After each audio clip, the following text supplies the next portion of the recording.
I've been going through my shed because the producers have been talking about possibly coming down to my shed to shoot an episode of Shed TV, and I was going through it during the week, and I found this, which was the 1976 VFL, as it was called back then, grand final. And it's interesting because it was between Hawthorn North and North Melbourne. Now Hawthorn, you beat North by.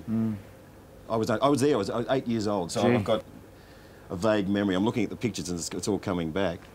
How big a win was it? Well, I'm glad you showed the 76 rather than not the 75, because I played in both those grand finals, and Hawthorn and North Melbourne were rivals in the mid-70s. North Melbourne won their first ever premiership in 1975, and that was an exciting time for all shinboners, all North Melbourne supporters, but terrifically disappointing for us as Hawks, because North Melbourne thrashed us in the 75 grand final.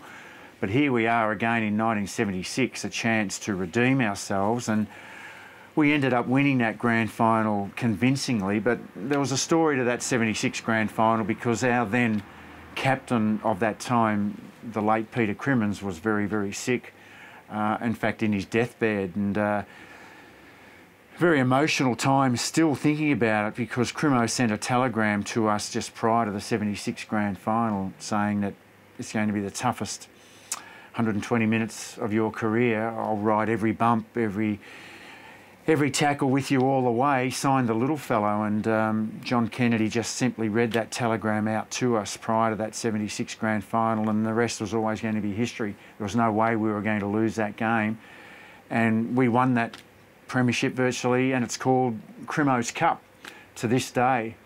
And then later that night, after that grand final win, about 6 of us who were very, very close to Crimmo took the premiership cup out to his home in Croydon, got him out of bed. He was so sick, just a skeleton really, with a wig on, because he was suffering from testicular cancer and really in his last days. And we relived every kick, every mark, every handball with him, and then exhausted he went off to bed about 2 o'clock in the morning, and he passed away 48 hours later. And there's no doubt he hung on to see the Hawks win that grand final, win that premiership, and to this day, as I've mentioned, it's known as Crimmo's Cup.